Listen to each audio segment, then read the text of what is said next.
Welcome to Murder. And everything else. My name is Joy. And my name is Cheryl. And Joy and I are two very old friends who are going to discuss murder and everything else. Yay! So we have a couple of disclaimers. You want to take the first one? Sure. This is a quick reminder that this is not for kids, especially this episode, because we will most likely be covering subjects like prostitution and sex trafficking, and it can get hairy. Not literally hairy, but you know what we mean. Also, we have another little disclaimer, and that is that Peacock has done a documentary of the Robert Wone murder. So if you listen to that podcast, which was number 7, and you enjoyed it, you're going to want to head over to Peacock and watch that. Yes. Can I just tell you that I actually have the documentary on as one of my highs. I actually have a couple of highs this week, which is incredible because normally I'm searching for a high. But I want to give a shout out to whoever it was. I think you had a couple of people that told you about the documentary. Is that right? Yeah. I want to give a shout out to them because I did not know that Peacock was doing a documentary or that there was a new documentary. And I'm telling you, it made my heart leap with joy because he has not been forgotten. And I love that his friends who have moved away and made a new life for themselves, their butt has to pucker whenever something like this comes up because Joe changed his name, right? And so the people around him, if they see it, they're going to be like, "Isn't that you? Looks like you. Your name's what, Anderson now? It's not Price anymore, but that sure looks like you." And your lover, Victor, has not changed his last name. I mean, imagine someone in your life, you seeing a documentary about someone in your life, like that. I mean, I wish I was a fly on the wall with the people around, the conversations people around them must have. I wonder if they ask them, whatever. I just love that they might be having explosive diarrhea because this is coming up. Well, it's haunting them. It should haunt them. They do not deserve to have a moment of peace. So anyway, shout out to whoever told us about it. I watched it. I would highly recommend watching it just because I want people to still support finding closure for this because it's not right. So anyway, take it away. I have not watched it, but it's on my list. Okay. Yeah. Also, another disclaimer, some of you might have noticed last week we released a podcast that had been previously recorded. So some of like the dates and references we made were a little bit off.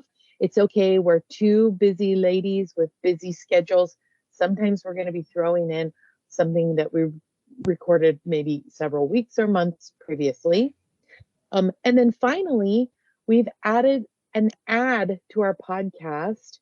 In the last month, our podcast went from being called Anchor and being a Google platform podcasting program to becoming Podcaster. It's owned by Spotify now. So there are some changes, but they're mostly invisible to the listener because you're listening. Get it? Haha. Anyway, the biggest change being that now we're monetizing our podcast. So basically, the more people who follow us, like us, download us, and listen to us, the better it is for us. And just so you have an idea of how this plays out for us, for example, in the 5 days since we added the ads, we have made 4 cents. Woo! Are rich. Oh my God. I don't know what to do. Yeah, I am bankrolling this one.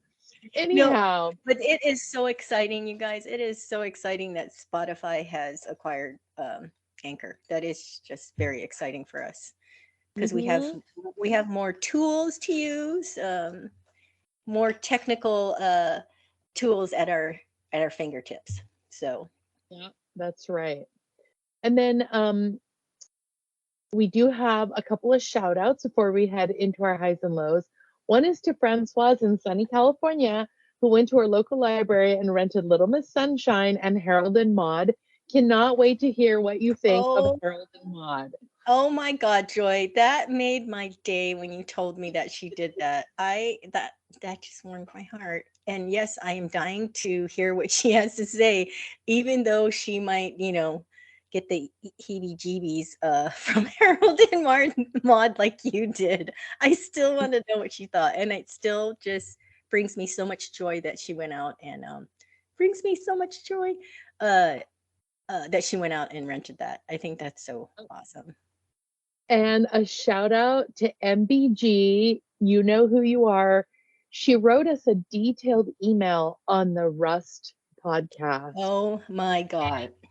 I got to tell you, it gave us so much insight into the world of movie making, into indie films, into um, unions and how they impact safety and rules and regulations on film sets. So thank you so much. And Cheryl did say, you are such a fabulous writer. And I Yeah. agree. Yeah, I mean, the content was very informative, but MBG, I just have to tell you, I enjoyed reading your writing. I want you to write in again just so I can get to like be, bear witness to your amazing writing skills. It's just, I wish we could post it somewhere with her approval so people could read it. It should not go on, it should be read by more eyes. It Right. should be seen I'll by more twist, eyes. I'll twist her arm. And then the final shout out is to us. We are technical wizards. I got to tell you, Um, if you guys even knew the amount of technical like hoop jumping that has happened in the last 18 to 20 hours, I mean, even I am amazed that I'm still like, I mean, yeah, we're talking about like I have maybe a 7 or 8 year old um, Chromebook. I have all these cords everywhere. I have headphones on. I mean, it's unbelievable. So we really, truly have hobbled this whole Yeah, process Hubble. together. I'm surprised we don't have duct tape wrapped around like, the states of North Carolina and Arizona. I mean, it's so unbelievable. Well, I have to say, with our antiquated system and with our being of a certain age, we have really pulled it together. But as one of my friends said, she goes, "You're going to break your arm patting yourself on your back." I, when she told me that, I was had to crack up. But I don't care if we break our arms because we deserve pats on the back for this. Yep, I don't care Yep. either. Well, on that super exciting um point, let's jump into our highs and lows. Okay. Yes, I have a, a low that I think most people of a certain age can relate to. Joy, I do not like driving in the dark anymore. And when I was young, I only used to hear old people say that. And now I'm old. I it I can't decide whether I want to wear my progressive glasses or not. I've tried them both and it's like they're both bad. It's like I should not be driving after the sun goes down or before the sun comes up. I don't know what it is about the tail lights and the street lights, but they all give off this starburst quality and it freaks me out.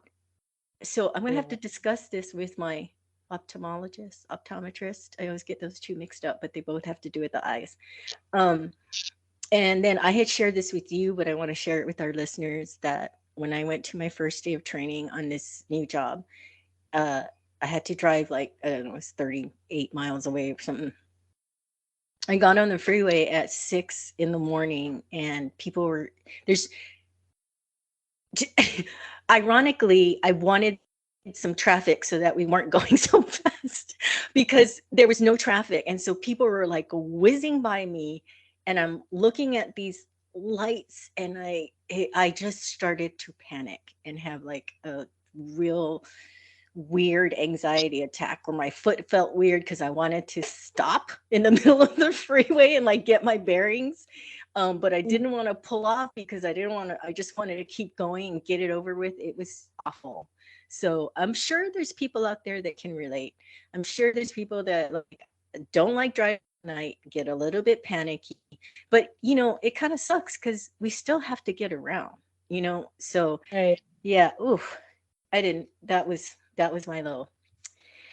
My high is that training is over and now I am working from home remotely. I'm working from home permanently or full time, I should say. I still might have to go into the office once in a while, but this is the first fully remote job I've had. I've had jobs where I've had a laptop and then I was able to work from home a couple of days here and there, but this is my first full-time, fully remote job. And I got to tell you, it is wonderful.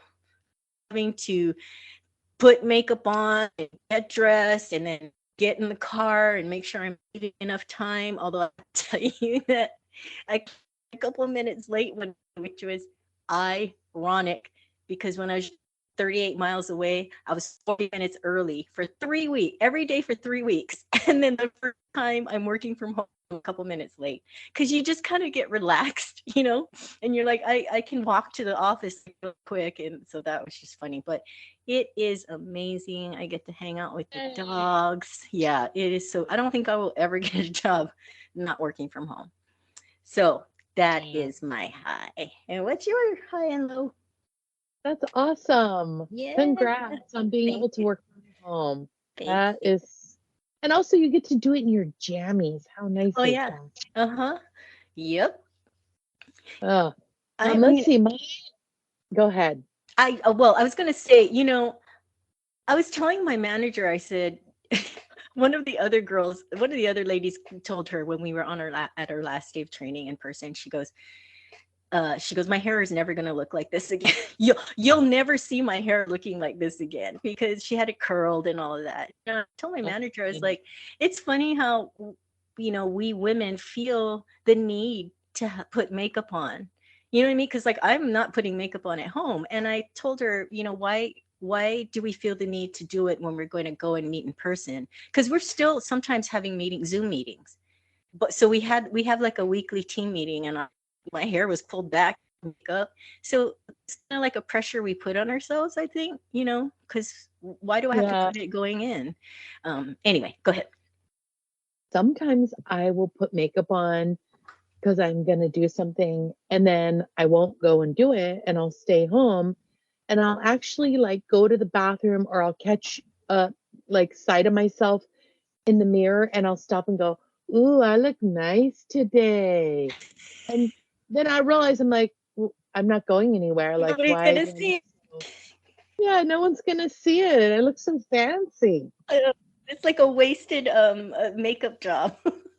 Yep, that's right. Let's see. So my high is last Sunday was the orchestra concert. I play in an Yay. orchestra, and it was so much fun. First of all, it was very cold. It was pouring rain. I was concerned because my hands were freezing that I was going to be really nervous. My hands were going to be cold, but I wasn't nervous at all. And then this leads into the lows, which is when they turned on the stage lights, which are really, really, really bright, and then they turn off the lights on the audience because obviously all eyes are on the You guys. orchestra. Yeah. Um, the lights instantly dried my contacts out, dried my eyes out. So I could hardly see. So I spent the whole time blinking furiously. And so I was so like preoccupied with my contacts sticking to like my eyelids Oh, and shifting around and oh, trying to stay like follow the music so I don't get lost. Um, that it was I didn't have the energy to be nervous because well, now I can't see anything. So right. I'm going to have to decide, similar to your driving at night, I'm going to have to decide if I'm going to wear glasses to the next concert, which could be a problem because then you have the glare with the glasses, which can create issues, or if I'm going to switch from wearing daily contacts to monthlies, if that will change how dry my eyes get, or if I need to bring eye drops and then routinely every time there's like 6 measure rest or 8 measure rest, squirt the liquid in my eyes so I have like water streaming down, saline streaming down my face. So I don't know what I'm going to do, but I have to do something because it's awful. Well, isn't that funny? Like when you were going into the concert, like all day or the day before or even the week before, you're like thinking about that, right? You're thinking about the performance and all the things that are going to go on. And you never in your wildest dreams thought about your contacts being dry. Yeah, never thought. And then a friend of mine took a picture of me while I was really concentrating and playing. And I looked like, I just looked like a complete train wreck. First of all, the outfit I hobbled together looked ridiculous. Secondly, the look on my face was like, what was I doing? I was like biting my lip, all concentrating, and like my hair was awful. I had on like, I don't even know why I bothered to do my hair and put makeup on because it's just I was a hot mess. And you're blinking furiously. Yeah. And I'm squinting in the picture because I can hardly see. I'm like, why did she take a picture? Please send it to me. Please send it to me. I'm going to. And also, I wore a shirt that was so tight that I looked like I was wearing rubber bands. It's just so ridiculous. I'm like, why did I wear that? Which is so funny. You don't wear tight clothing. I don't. So you chose that moment. The other outfit that I had was this shapeless bag-like dress, and I put it on before, and I was like, "Oh, I look like I'm wearing a bag." I was like, "So do I wear this dress that looks like rubber bands, or do I wear this?" Oh, so bad. Anyway. Well, you're gonna be sitting down, so I'd go for comfort next time. Yeah. But I also didn't want to wear a dress because what if I like spread my legs apart? Then I have a dress on. It was just like so many issues. I need to go out and source an outfit.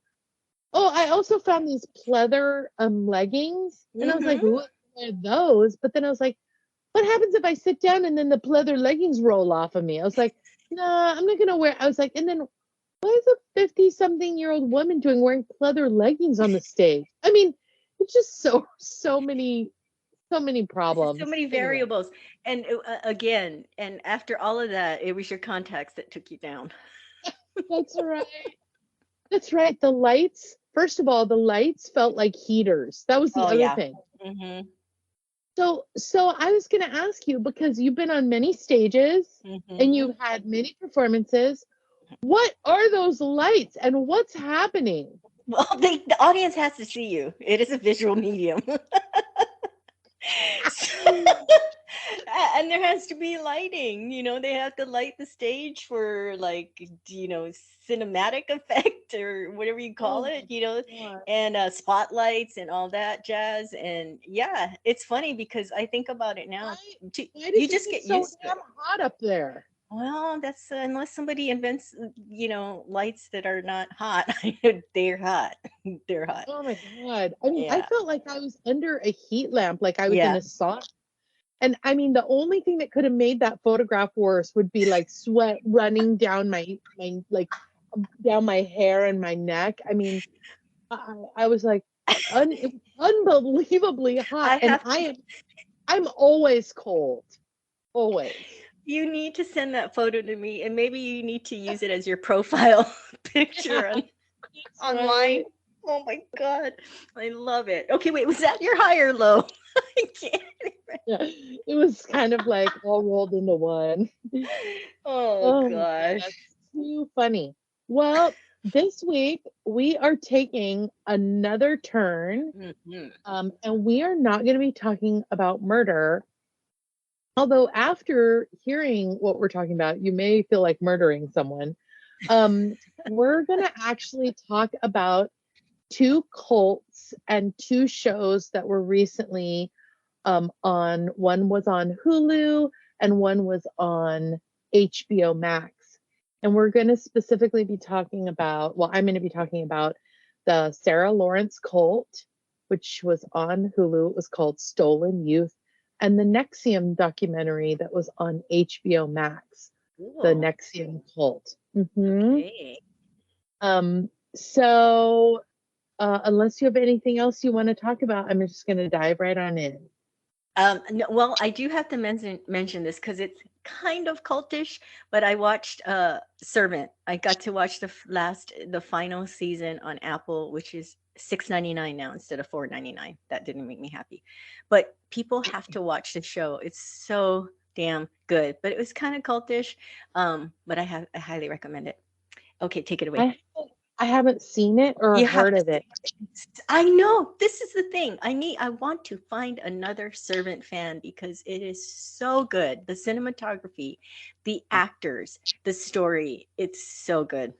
And it has Well, everything. when you mentioned it, I thought you were talking about that show Made that was on Netflix, but it wasn't the same thing. And I don't know if you watched Made, about that girl who worked as a housekeeper and to pay for her schooling.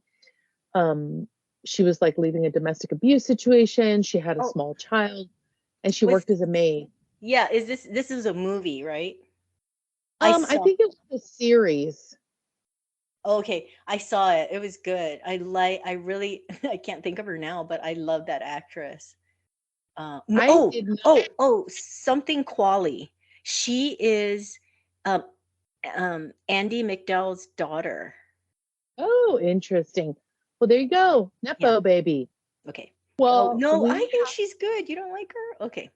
no, I'm sure she's great. I'm just saying, like because Nepo baby is a big thing right now, like that's how she got into acting. She, because her mom was an actress. Yeah. But but I didn't like it, so we have to talk about it at some point because Okay. I didn't like it at all. I wanted them to focus on her being a maid cleaning these houses, and instead we just spent a lot of time focusing on, The what husband, a the marriage.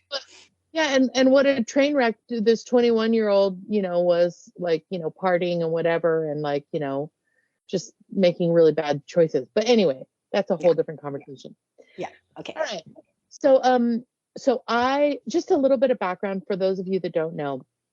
I was raised Seventh-day Adventist, and as I got older and older and left home and left kind of the confines of that community, I realized that as a family, we didn't live like other Seventh-day Adventist families, that my family was a lot more conservative. We had a lot more rules that we followed. There were a lot more do's and don'ts.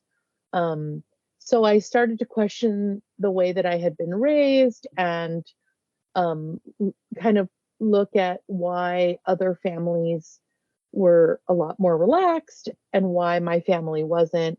And what it did, the way I was raised, and I didn't know about fundamentalism versus non fundamentalism. I didn't know that a lot of religions had very extreme groups that were kind of offshoots, but it sparked a lifelong interest in cults and religious communities and fundamentalist religious communities. But today we're going to talk about two specific cults.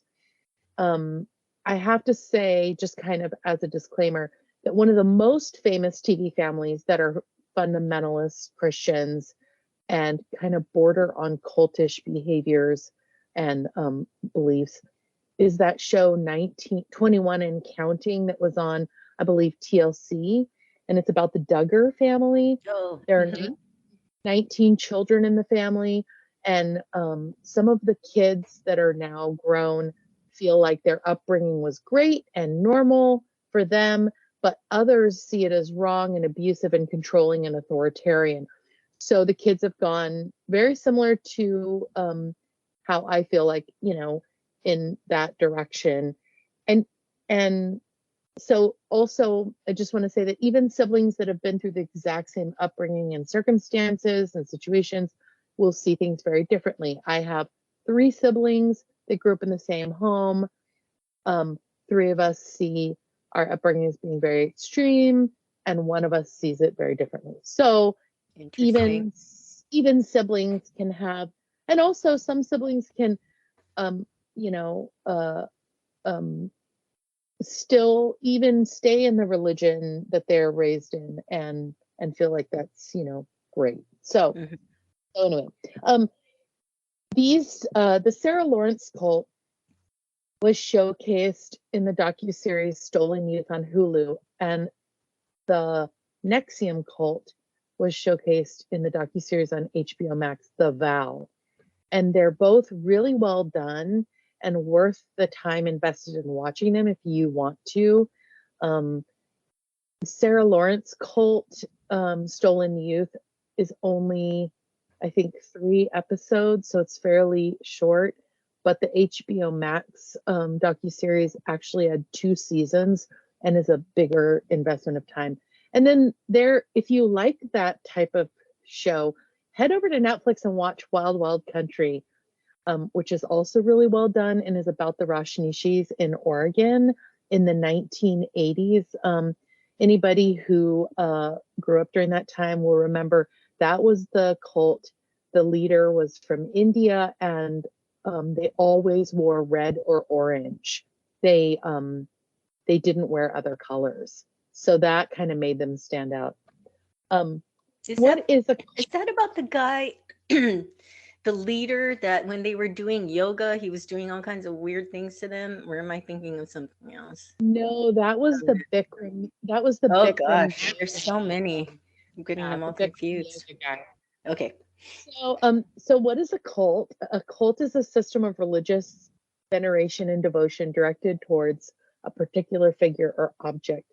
It's a relatively small group of people having religious beliefs or practices regarded by others as strange or sinister, a misplaced or excessive admiration for a particular person or thing.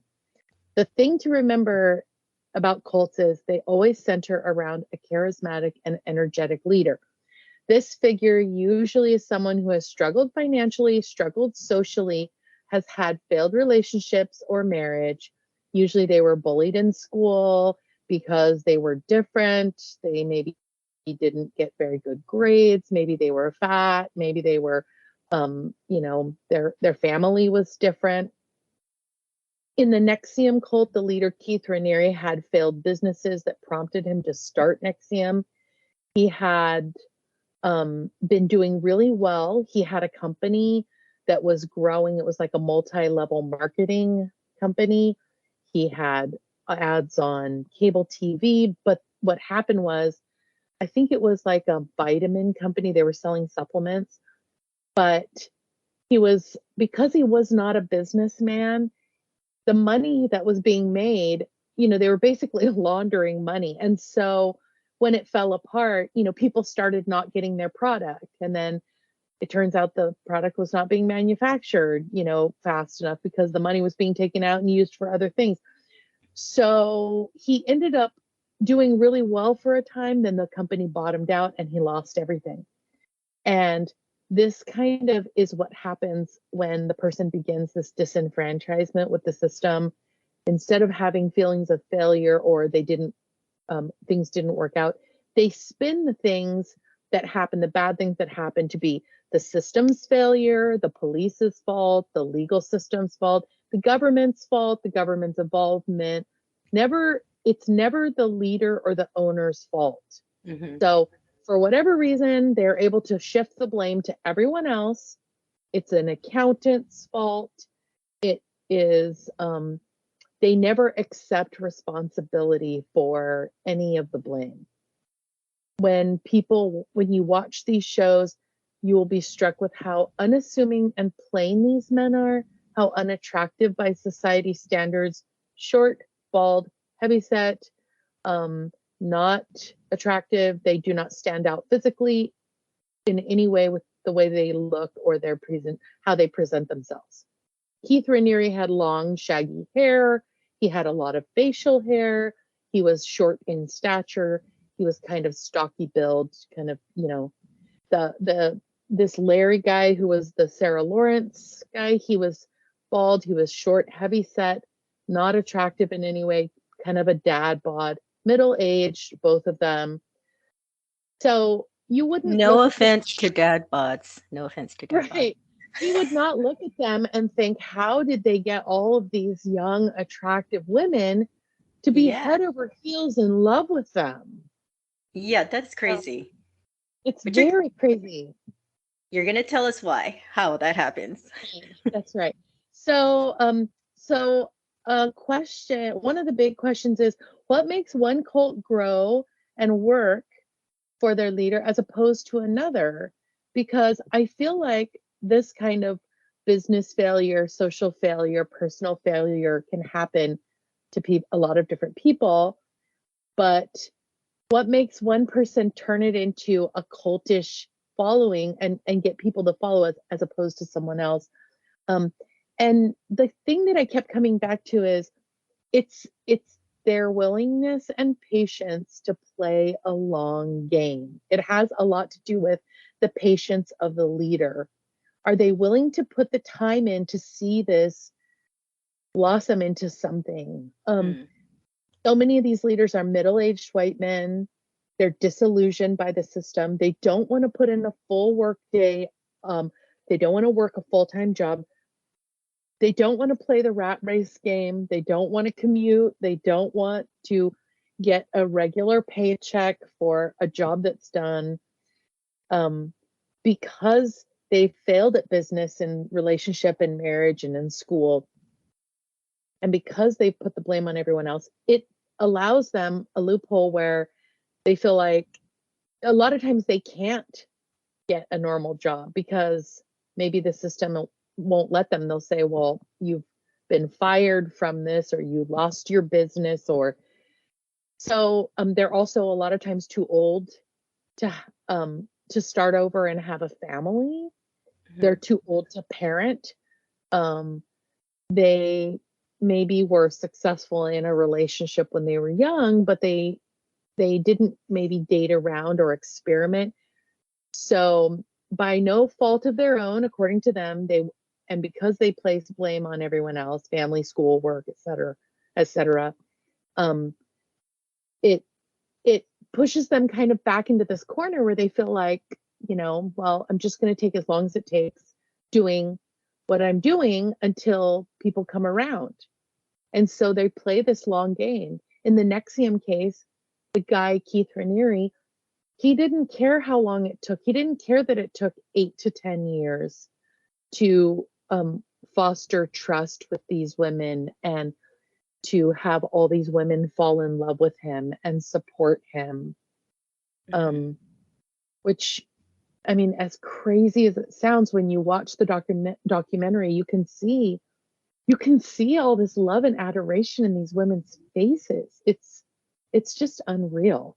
Yeah, it's like they're in a trance or something. Mm-hmm. But he's also probably playing onto, the way you describe, like they don't want to work a regular job.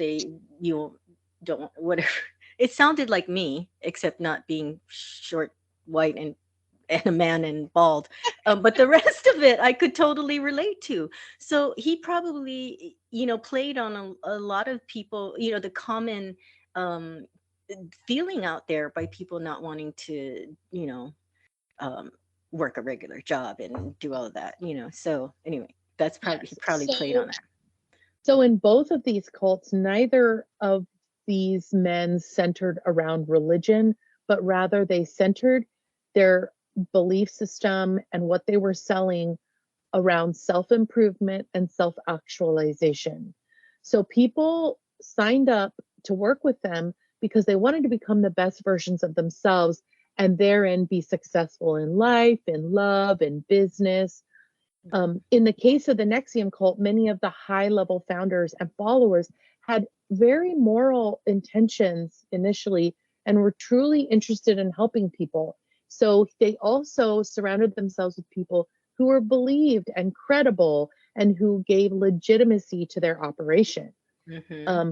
The leaders recruited stable, hardworking followers that helped them improve like their standing in society, financially. It helped them win over more followers. And also, the ultimate thing that it did was it helped them make money, because neither of these guys would have gotten where they got had it not been for the fact that they were getting money to do it. I mean, you can't survive without money. Right. So, Yeah. I can't say that I've ever been in a cult, but I will say that I witnessed the actions of someone who wanted to have this kind of cult-like influence over people. The thing that stood out so much to me when watching this was the person that I'm referencing did not play a long game. And it was desperate. The desperation for money drove them to throw their, belief system out the window because, but that's the thing about these two cult leaders is at no time did they indicate any desperation. And in the case of both of them, they were able to find people who were able to make money to allow them to live their lifestyle so that they could continue to prey on people and bring people into their group. Mm-hmm. So having that financial backing was key. Yeah. In the case of the Sarah Lawrence docuseries, all of the people that were preyed upon were young people heading off to college. They were young, they were leaving the family nest, they were inexperienced. This was their first step out into independence. So they were very impressionable and they were like thirsty plants. And this guy got his hooks into them. So just kind of to go into that one, this leader guy, his name was Larry. I can't remember what his last name is. I had it at some point, but his name was Larry something. I'll call him Larry the leader. And and the thing that's so amazing, Cheryl, is he moved into the dorm with his daughter. He's Oh, living yeah. What? he's living in a college campus dorm room. He had gotten out of prison. His daughter had told her Oh, roommate, nice. my dad's getting out of prison and he just needs a place to crash for the Oh, weekend. okay. Sure. So a grown-ass 50-year-old man leaves prison and moves into a dorm room with his daughter and never leaves. Oh, okay. I was gonna say, how did he, travel by the dark of night, and how did the RA not know? Oh, he I just went mean, in there and never came out. Okay. it's so interesting. Um, It's and creepy. and they even reached out to the school on the making of the docuseries after, this all fell apart, etc. And this guy Larry is in prison.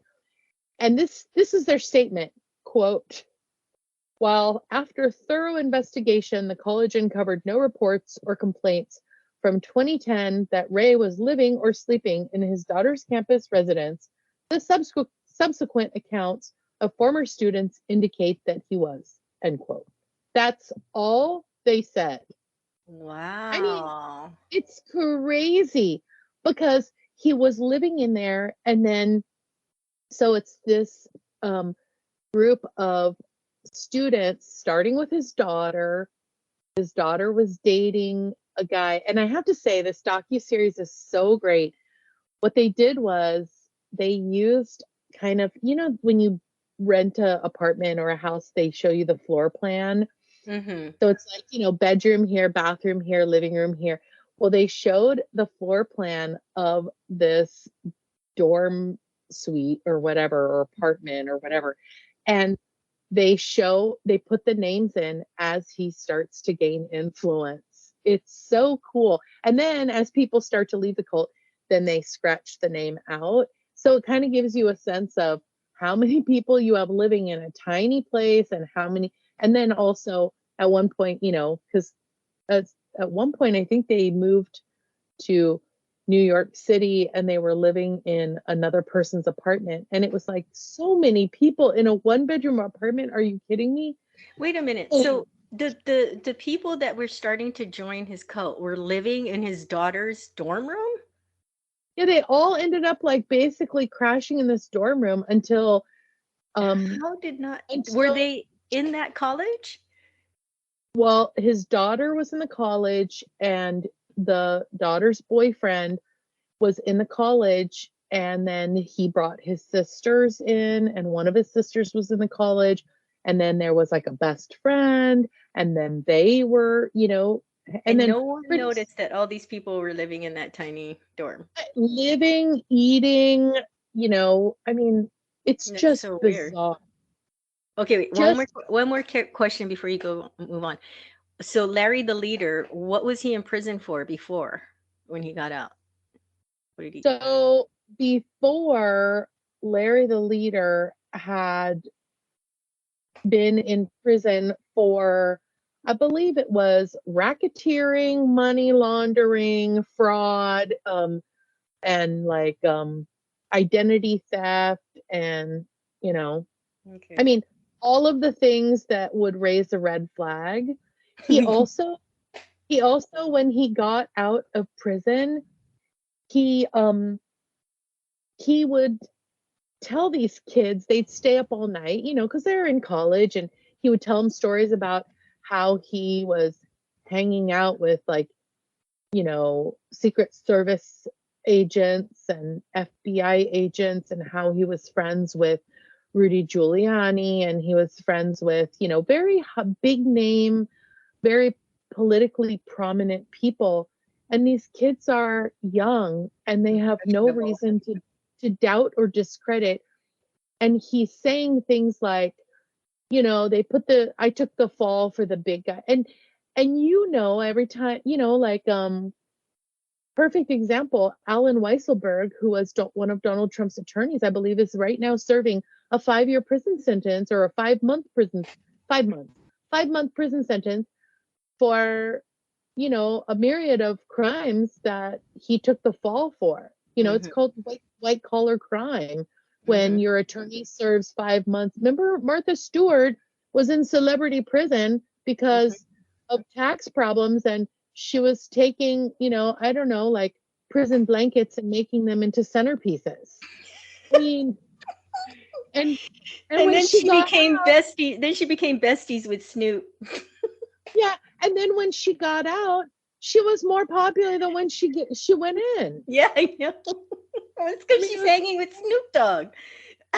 I know it's crazy. Anyway, this Larry the leader, he Where's his wife? Where's the mother of this child? so they talk about him and his child, and because the child is college age, but they don't talk about an ex-wife. That's Okay. interesting. They just reference, he had a failed relationship. Yeah, But but from the daughter's point of view, she's not, they don't show her having a relationship with her mom. no. Oh, And she is her dad's biggest cheerleader. oh, So good. that's also one of the reasons why her He boyfriend, sounds like a stand-up guy who was in jail for yeah, racketeering and right. fraud. That's why her boyfriend was trusting of him, because she said, he just got in trouble for, working for these high up political people who are powerful in government, and, blah blah blah. And so he took the fall for them, but he's my dad and I love him, and he needs a place to crash. Um, Okay, all right. so what he started doing with these kids was he started building them up, like saying things like, you're young, you're smart, you're in college, you're beautiful, you're capable, you're sexy. So he would really build up their confidence, and once they trusted him, then he began to pick away at their confidence. He would say your Mm. parents he would say your parents didn't love you, your parents did a number on you, they hurt you, you make really bad choices, you're not trustworthy, you need me because your parents didn't help you, and I'm the person who can. And that's when the self-doubt would creep in. He also used sleep deprivation, he used food deprivation, and in the case of both the Nexium cult leader and the Sarah Lawrence cult leader, they both used sleep deprivation and food deprivation. In the Nexium cult, the guy was so creepy. He had them using an app to track how many calories they were consuming. They always had to come in under like 1,000 calories a day, and they all had to hit a target weight. And if they weren't successful at landing a movie role or getting a job or making enough money or whatever, he would say, if you just got down to 100 pounds, you would probably do a lot better in life. So they're already sleep deprived and they're already starving. And he's messing with their mind and their psychology by saying, you'd be a lot better, a lot prettier, a lot more successful if you just got down to 100 pounds. You know, we're talking about like women who are 5'8" and 5'9" who would normally weigh 150, 160 pounds or more. And he's basically like one of the couple of the women said like their hair fell out in clumps. Of They had course. sores. They had sores on their body. They were like, they couldn't focus because they were so hungry and they were so tired. He had them on a regimen where they were sleeping 5 or less hours a night. He would have these midnight volleyball games where they would all show up at 2 o'clock in the morning to play volleyball. And if they weren't playing well, he would say it's because, you know, you need to run more. So the girls would, they had downloaded like running apps where they would track how much running they would do. And when he wanted to spend special time with the girls, he would text them and say, come meet me for a walk. And they would go out walking around the neighborhood, you know, rain or shine, cold or hot, at 2 o'clock in the morning, and sometimes walk 5-10 miles from like 2 to 5 in the morning.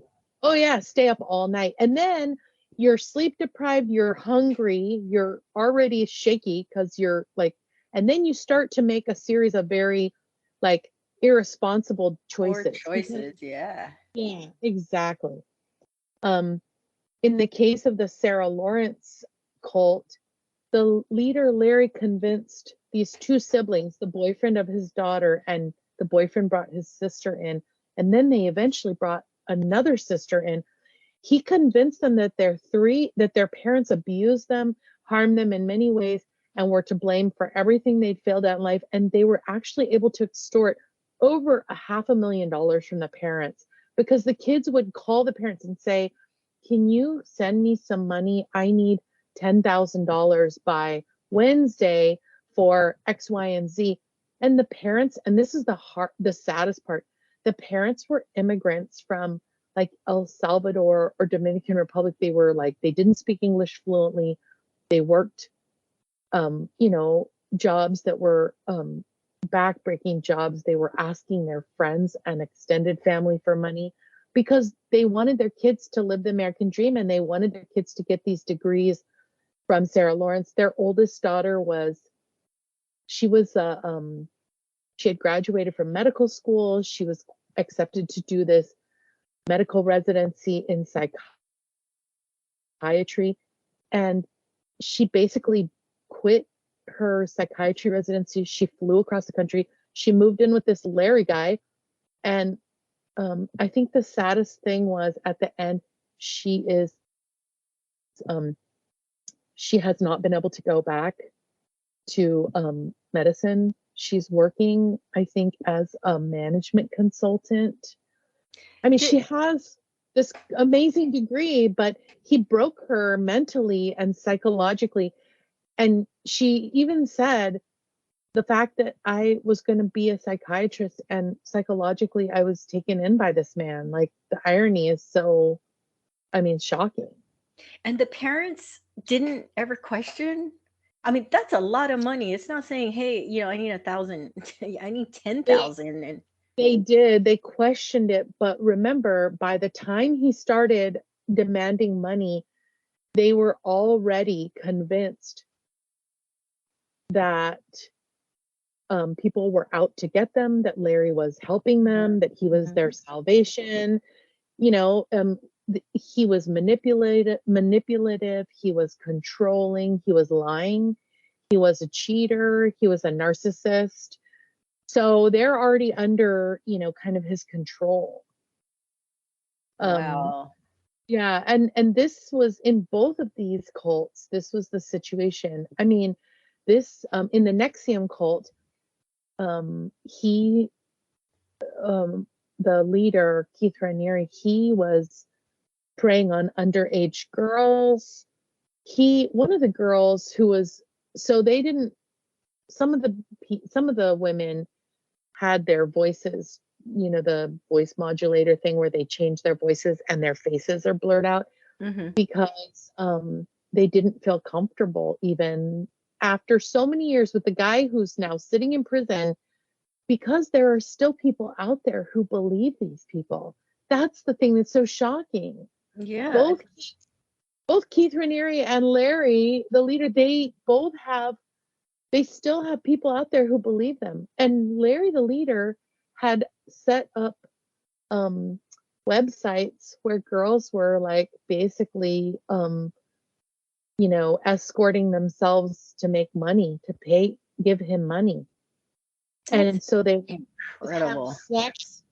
Have sex with randos, fly to places, men would pay top dollar to and then they would turn all the money over to him. And I mean, no questions asked. I mean, just like absolutely crazy.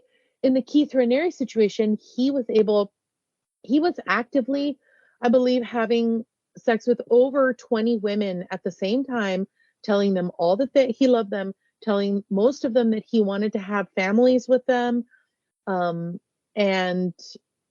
the women knew that he was having relationships with the other women, but they wanted to believe that they were special and that he was going to eventually just be with them and just start a family. Several of the women said that he made so many promises, empty promises about, having children. And now they're at an age where they're too old to have children. He's in prison. And how do you start over? Did he have kids with any of his followers? No, he didn't. That's amazing. Yep. That's great. One woman was even calling Larry the leader her husband, even after he was arrested, in jail, and awaiting trial. And the NXIVM guy, Keith Raniere, the women talked about him taking them into a room that was full of boxes and like ratty, a dirty mattress on the floor with a dirty blanket, and they were virgins. And he would take them in there he'd take multiple women in there and have sex with them. And it never occurred to them that this was like wrong or unnatural or off or creepy or gross. Wow, that's amazing. I know, and I'm watching it and I'm like, ew, ew, ew, ew, ew, ew. I'm sorry, that's not special. That's not like romantic. It's disgusting.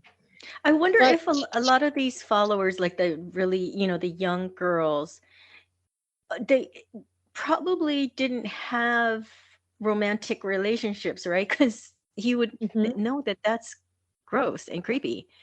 So I'm assuming they hadn't gotten to the point where they had been in a relationship with someone, they had a one-on-one relationship. What I mean? They hadn't. And here's the thing that I found so interesting about the NXIVM cult. One of the first things that you learn is when you greet somebody in the NXIVM cult, you kiss on the lips. You kiss man, woman, man, man, woman, woman. That's a rule that he made up. Yep. So you think about the fact that, and he would say, remember, this is a self-improvement course that you're signing up for, that you're paying, $5,000 for a week seminar where you learn how to be the very best person you can be. And the first thing they tell you is, when we enter this room, we kiss each other on the lips by way of greeting. And when we leave this room, we kiss each other on the lips by way of salutation. So you are already crossing a line physically that for many people would feel very uncomfortable, because for many people, kissing someone on the lips indicates more. Yeah. So you think about how that plays out with him taking liberties and saying things that are inappropriate and touching women inappropriately and grooming underage women or women who have not been in relationships before. Right. And it is the beginning of a grooming process. So it's very, very interesting It's very interesting. In the case of the Sarah Lawrence cult, the guy Larry would he had stuff, and he tended to be a bit of a hoarder. So he would just leave his stuff laying around with no rhyme or reason. And what he would do is he did the same thing, but he would do it kind of in a more verbally abusive way. He would say, "You touched my stuff. Why did you touch my stuff?" Or "You moved my stuff." And then the person would respond, "No, I didn't touch your stuff." He would stay on it and continue to harp on the person touching his stuff until the person got so tired of saying no that they go, "Yeah, sorry, Larry, I did touch your stuff. I'm sorry, it won't happen again." So they have now admitted to something that they didn't do. And he would Mhm. use that then to build on. If I can get someone to admit to something they didn't do, I can also get them to do something that they don't want to do. Yeah. So it was really just, again, all a part of a grooming pattern that these guys would conduct. And Mhm. that's how they were able to get people to do things that normally they wouldn't do, because this behavior, I mean, when both of these cults are in their full swing, some of this stuff is so egregious. Like in the Nexium cult, the women started a group where they would brand themselves with a hot brand that literally would burn their skin, that had the leader's initials in the brand. It didn't even look fancy. It wasn't even like Circle K Ranch or something. I mean, it was basically like an N and a K and some weird, like somebody made it out of like bobby pins in the back room. Oh my And God, that's and they would unbelievable. and he was branding them in their groin area right next to their sex organs. So Yeah. every man or every woman that they ever have an intimate relationship in the rest of their life, let's say, this brand is always going to be there because it's burned permanently into your skin. I Oh mean, you my think about God. the psychology of that. It's just so damaging. Yeah.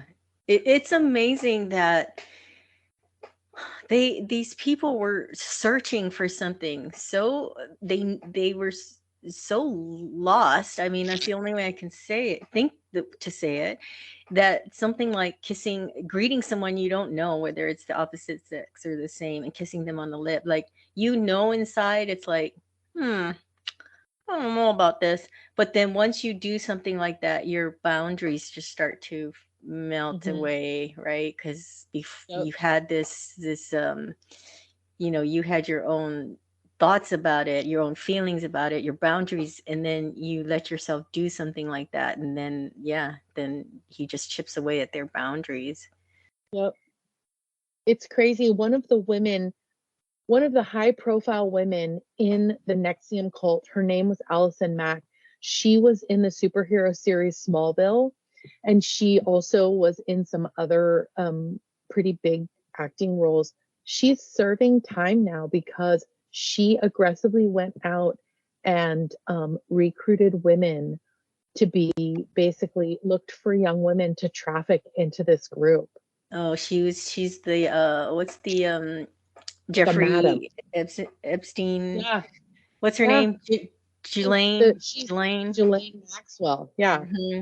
And the thing that's so sad about it is you can see how vivacious and how full of life she is at the beginning, because the other thing that this Keith Raniere guy did, the Nexium leader, he recorded everything. He wanted everything recorded. And that's the other thing that Larry, the leader, did, was he also wanted everything recorded. And it's so interesting because all of these recordings later on were used against Against these. him. Yeah, right? Yeah, Wouldn't it be used against but him? Because none of that's normal. right, but I think it was their narcissism that Yeah. wanted that made them, they wanted to be recorded so that they could see, like, look at these people adoring me, believing me, et cetera, et Hmm. cetera.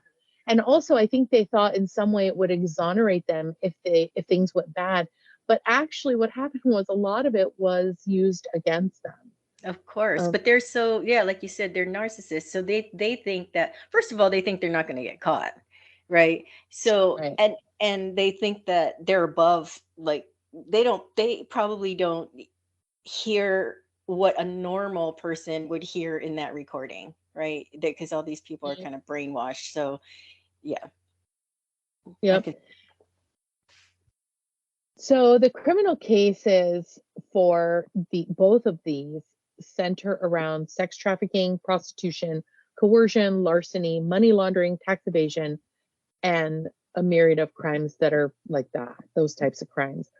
Prostitution was one of the charges for Larry the Leader's case, but the Nexium case, it was just trafficking. There was no prostitution involved. But there was underage trafficking or underage. I think he's now a registered sex offender because one of his victims was under 18 when he started having a sexual relationship. It's really hard when things start to unravel in both the cases because the women who are like being interviewed are still standing behind these men and supporting them. Um, at at the end of both of these shows, the majority of the women have turned against them. But in the Keith Raniere case, there was a very high profile young man who had a horribly debilitating case of Tourette's, who was cured, quote unquote, from his Tourette's. And because he believed so fully that Keith Raniere cured him, he still has a small group of followers that are supporting him, that are sending him money in prison, that are trying to get his word out of prison because they really believe him. Um, and Okay, that was I have a question. okay. How did each leader get taken down? What happened? Like, how did it fall So, apart? so in the case of Nexium, people would, as they left, so as people started to realize things were off and they left the cult, the people who left banded together and they took the information that they had, like they knew that there were underage girls being preyed on. They knew that the branding was happening. One of the women had been branded because she was blindfolded. She was taken to a location. And that is the definition of trafficking, when you blindfold someone and you do something to them of a sexual nature against their will, because they weren't just branding them. When they blindfold them, they drive them to an undisclosed location. They would perform sex acts on them and then they would brand them. So they banded together and they filed charges. And in some of in the Nexium case, it took a long time to get the attention of like the district attorney. And because again, you have to build a case for these things, and Hmm. sometimes people don't want to talk, and sometimes people just leave the group and they want to go on with their lives. They don't want to rehash it Well, because it yeah. can be it Well, can because be like re-traumatizing to go traumatizing. over. Yeah. But okay, I'm going to play devil's advocate. I'm sure it. I'm sure the defense is, well, these people followed him of their own free will, right? Right. So yeah, how does that work? Because I can Well, see like, so in the Nexium case, it was the branding and the trafficking that started the process that brought him down. And then they found out about the tax evasion, the money laundering, the larceny, and all that. yeah, I In can the get, case but of, like the branding. Hold on, the branding. Were they tied down and forced to be branded?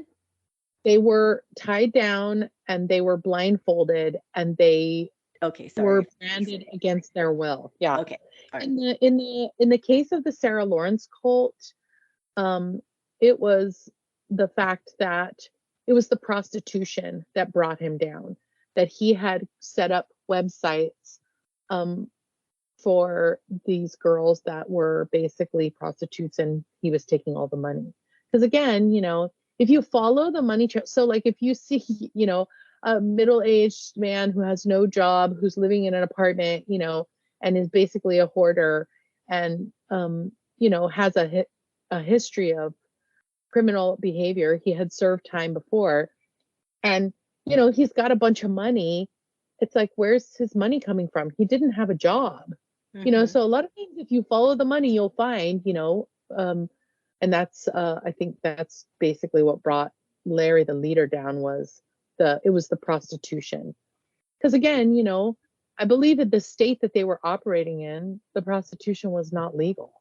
Mhm. So So in anyway, both cases, were there consequences? Did they tell their followers there were consequences for leaving? Because it seemed like people got out, right? Did they right. have to escape, or was there? Yes. Okay. So in the case of in both of these situations, they were arrested and in very in the Nexium case, the leader was in Mexico hiding out and he was arrested. Mhm. So I think as as they're circling closer and closer, the authorities, I mean, he got hyper vigilant and also paranoid because he knew he was going to get caught. Mhm. So he ran away. He left the country, went to Mexico, thinking, "Oh, nobody will find me in Mexico," and that's where they arrested him. Yeah. And So I know the leaders recognize, right, that they, because nobody brainwashed them. They're in control of this whole situation. But did they show, or did they say if they, you know, like articulate or like voiced to their followers, if you try to leave, this will happen? so X. threatening behaviors, I will say that Larry the leader was very threatening. He was very bullish, threatening, very verbally and physically abusive. He would hit, he would kick, he would do this thing where he would hook up they would do like he would hook them up to electric charges and he would shock them. He would put electric charges around their genitals, like the men, and shock them and ask them questions. So he scared the hell out of them. They had to like basically wander away in the broad daylight with nothing but like the clothes on their backs. So he was very threatening. And they have recordings of him being extremely abusive and threatening. Mhm. So I'd be surprised if that guy ever saw the light of day outside of Yeah. prison. Well, But and they were brainwashed, but was it like if they did walk away that he would send people after them? no, because again, it was a very small group and they had a certain amount of free will to like leave the apartment and go get food, but they would come back because all their stuff was there or because their sisters were there or because their family was no longer accepting of them, because remember, they had extorted their family for thousands and thousands of dollars. So you know um every single person who left the Sarah Lawrence cult, I except for the last 3 or 4 women that were the last ones standing, I felt like they wandered away just purely out of accident, which was kind of scary to think that if they hadn't, they would still be there, probably. Yeah. That is so But frustrating because it's like you it is. guys have the free will to get out, Yeah. but they're so, oh my gosh. Yeah. Wow. I think that we like to think we're too smart to get roped into a cult. Like generally speaking, we like to think that slow-witted people or dum-dums or idiots fall for this kind of thing. But the thing that was so shocking in both of these shows is these people were all very like they were all very literate and well educated and smart and witty and attractive, not the leaders, but the women. I mean, Yes, we've let's established that. right. Well, I The think, common characteristic that emerged between the members of these mhm, cults were a higher level of education, a weaker spiritual background, yes. higher financial success, lower younger age, and fewer time constraints. So because Larry preyed on the college kids because they had all this free time to sit around, get high, shoot the shit, Um, Yeah. I don't think, so yeah, it has nothing to do with intelligent, like book right. smarts. It's that lacking that not to sound cliche, but that self-esteem where you know who you are, and Right. like what we were just talking about earlier, about knowing who you are, what you stand for. Right. I don't even know if it's necessarily having a spiritual, what's the word I'm looking for, belief. But I think it's just, well, I don't know whether it's from your parents or just you're born that way, where you have an innate quality where you just know yourself and you know what you want and you don't want. I think maybe these people didn't have that, and that's the vulnerability. So it's not whether they're, you know, intelligent book wise, or any of that. It's just that vulnerable thing in these people that was able to be roped in and brainwashed like that. You really are brainwashed. Yeah, you really are. And I will say that I am very much a skeptic. I'm a skeptic about most things. I'm very skeptical when someone says, I took this injectable and it helped me lose 40 pounds. Even I am the first person to go like, yeah, what did you have to do? How much did it cost? Where did you get it? Like, how many times a week are you going to poop? Like, I am so skeptical. I don't believe so. If somebody says, have you heard about this? This works. There's a small processing fee. Um, have you, ever been through this experience, et cetera, et cetera. I am the first person to jump up and go, yeah, I'm gonna leave it. When we go to break, I'm not coming back. Like I can't tell you because I have a million questions, but I also don't care to sit through another session. Yeah. So I would never pay $4,000 to listen to someone tell me how I can be the best version of myself. Now, Yeah. maybe that says a lot about myself. I have a friend recently who signed up for one of those and Tony Robbins Hmm. um, seminars, and you have to pay money, and then you download the courses and you listen to them. I would never pay that. That says nothing about my friend. But what I will say is, I am very skeptical of someone saying, you pay me money and I'll tell you how to do better. Because why do I have to pay you money? Why can't we just do better without the money? Right, right, right, right. And also, um, yeah, I've had people try to recommend things, or you know, for guidance like that, and advice, and I just can't stick with it. I can't. Yeah. I mean, like, and I've never paid for anything, but I'll listen to a little bit of it, and I get bored. But how did you, not to bring your friend into this, but did she get anything out of it? Oh, yeah, absolutely. And I could hear the excitement in her voice. Oh, I have one more episode. I'm going to watch the last one tonight. It's really helped me a lot, et cetera, et cetera. I mean, I will also say that I have a really hard time reading self-help books. Mm-hmm. And I I have spent plenty of money on them and people have shared books with me. Um, I I read one book called My Mother, Myself, Mm-hmm. and I can't tell you what it was about, but I was in my 20s and I think I thought I was really tapping into something. And then when our oldest daughter was an infant, she had colic for months. And so I read a book on something called attachment parenting, Mm-hmm. but that was just out of self-preservation because she screamed constantly and we couldn't figure out what to do to make her stop screaming. So I read the book, and the only thing I got out of that book was put the baby on your body and don't lay it down because it came out of your body, so it needs to be touching your body. And so I did that for a year, and you know what's amazing? She doesn't scream anymore. She's 18, and the doctor was absolutely right. At some point, she stopped screaming.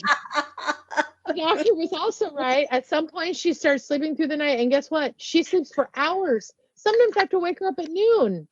So I probably could have even saved. Probably could have even saved that money. My God.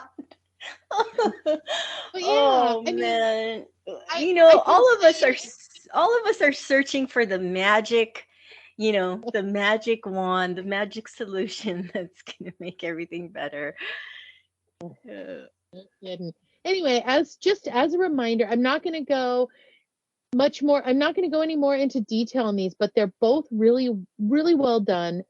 Very different shows. But as a reminder, The Vow is on HBO Max and Stolen Youth is on Hulu. And the third one that I just mentioned briefly in passing was Wild Wild Country on Netflix. They're all really well done and worth watching. And so if you have, an extra couple evenings or you've got a couple days off and you want to binge watch something, these are all really, really good. And yeah, and totally interesting. I gotta say, just from a personal standpoint, the Sarah Lawrence one, because those kids were in college and I have a child that's in college, it was very, very, very scary to see how impressionable and how easily these young people were sucked into this situation because you're so young and impressionable when you leave home. Yeah, and these people make them turn against their parents. Well, hypothetically, how do you think you would deal with that if that were to happen? Because it's like you've lost control. Yeah, it's so hard. First of all, I will say that and I've had this conversation with my niece several times. So interesting. We were raised very similarly. And we always say, nobody would be able to pull this shit over on us because we have already had a lot of other shit pulled over on us, so we can see through all of this. I think, I know it sounds crazy, but I think you have to have, it's like the Santa Claus mentality. You have to have seen through someone's bullshit to realize that, like, adults don't always tell you the truth. They don't, we tell kids that grown-ups don't lie, but the fact is they do. If this happened to one of my kids, I gotta say, I think the thing that I would probably hold on to is I would constantly communicate with my kid, constantly, so they knew that I was there and I was present and I was supportive no matter what, so that they could see that, because they say actions speak louder than words. So I grew up being told that words were louder than actions, and seeing words being preached at, being told the things to do and not to do because, Jesus wanted me to. And so it was like Santa, it's not tangible. I can't see this person. I don't know what they're, I don't know what they look like, but I'm being told all these things. So I grew up with a lot of like that as opposed to the action. So yeah, I think I would have to just really hold on to that. I would just be very present, constant presence, and show my kids, hopefully through my actions, that that meant more than, someone's empty words. But it's and then really if you tricky. I'm not judging any of the parents whose kids got into a cult, but specifically I'm just directing this at you. Your kids would know if someone tried to feed them some bullshit about you and Gabe not caring about them, they wouldn't believe it, so they have that foundation. Right. Yeah. Right. I mean, I think about one of these girls. I'm just trying. Oh, remember that one of these girls she was a psychiatric resident. Like, she had graduated from medical school and she was smart enough to be a doctor. You think that somebody smart enough to be a doctor and going to do a residency in psychiatry, of all things, which is the mind, would not fall prey to this kind of thing, but she did. Well, so in the majority of the followers, did they not have a I don't want to say good, but a strong relationship with their parents or their family? No, that's not the case because even the Latin family had very strong family ties. And culturally, Latin families are all about family.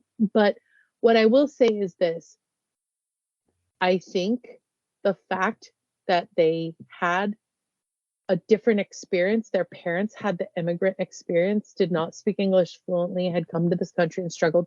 Their children being first generation Americans and seeing what their parents' struggle was like, I think there was a disconnect there where they didn't identify with their parents' values, their parents being very Catholic and very ingrained in the Catholic, subculture. And then the kids going, Sarah Lawrence is a very liberal arts school. So they're going to, a liberal arts school in New York City.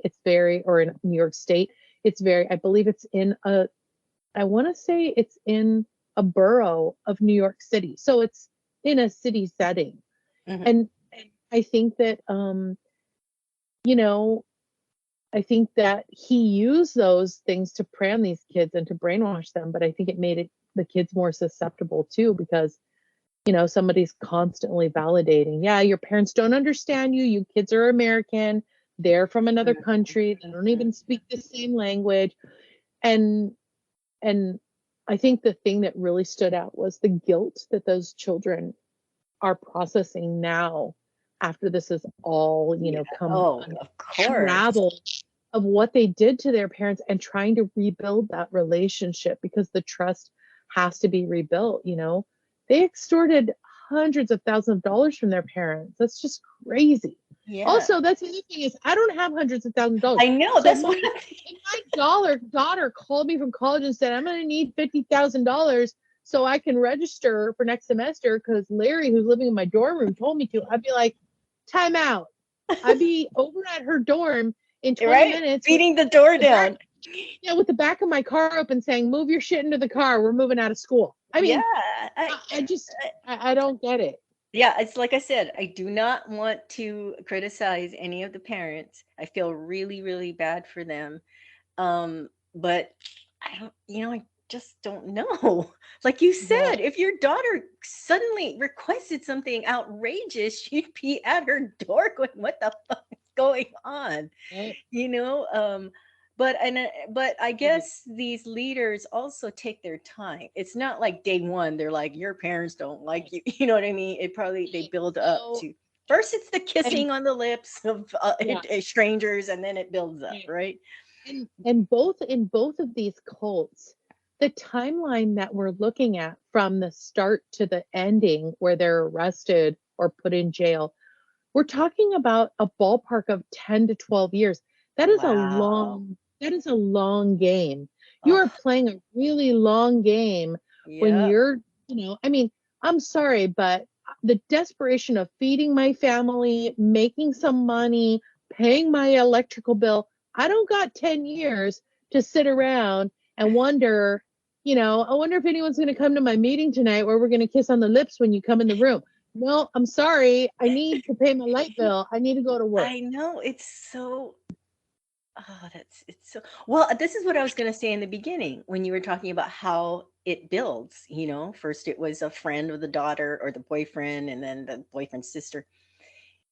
I would imagine for these leaders, it just takes a few, right? If you feel the support of just a few people, that gives you the confidence to keep going. Plus they're already bringing in some money, right? Even if you're eating McDonald's, at least you're eating.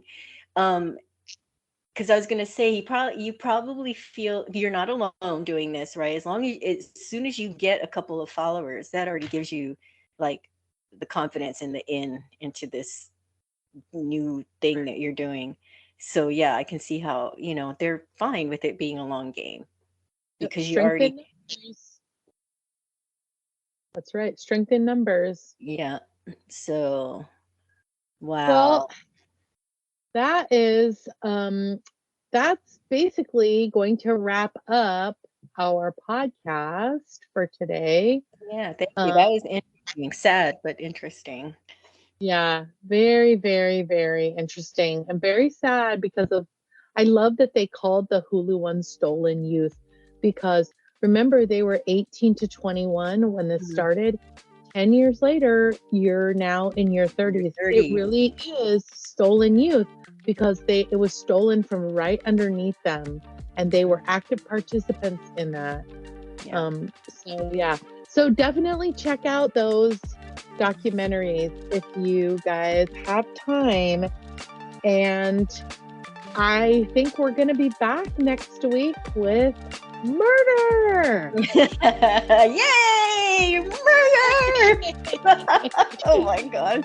Anyway, All everybody right. have a good week. Yeah, thank you so much for listening. Yep. Yes. We wouldn't be here without you. We'd just be That's two old right. friends talking.